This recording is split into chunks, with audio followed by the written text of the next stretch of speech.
drugs, and mental issues. But today, the one thing we will be discussing about is inequality. Specifically, wealth inequality. Wealth inequality happens all around us. When you ride a car, there are some people riding in motorbikes, some people walking, and some people walking without shoes, or even some walking with nothing at all. This is one of many examples of inequality, specifically wealth inequality. What is inequality? Inequality is the relation between two relations that are not equal. Economic inequality has a similar definition, however, it is based by income and wealth. Comparing each other like the world's richest man and a man on minimum wage. The education level of the lower end of the population would be very low, and even some not completing their studies.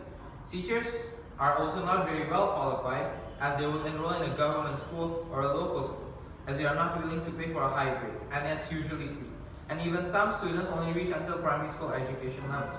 And as the statistic shows, this 1% is the uneducated one, and 7% did not complete primary, this one, and 44% did not complete secondary, which is this.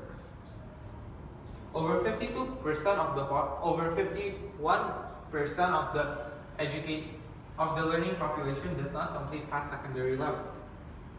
And this ultimately leads to the fact that Indonesia is considered as one of the lowest ranking education level. It's ranked 62 out of 70 countries, and it is 128 years behind in education level. And the main point of the talk is, why do low-income households receive low-quality jobs? It is an infinite cycle that a low-wage worker will not be able to educate their children or place them in a good school for them to get proper education. And these workers would usually find work that are low-paying, that needs workers quickly, and this process will go on and on for generations. And as school fees will increase, it would be harder for low-income people to send their children to a qualified school. We will now represent our research through Gini coefficient. It represents the distribution of wealth from 0 to 1.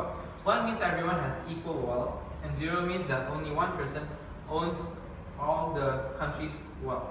And Indonesia is one of the lower end in the rankings. It is at 0.4 with ranking 68 out of 158 countries. As the relative poverty and absolute poverty decreases, the Gini is rising slowly for Indonesia, which means our wealth is being distributed more equally.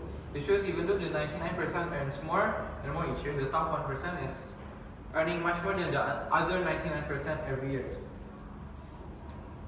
And the final talk of the show. Let us now compare the income of the richest man of Indonesia as a man on minimum wage, as per 2017.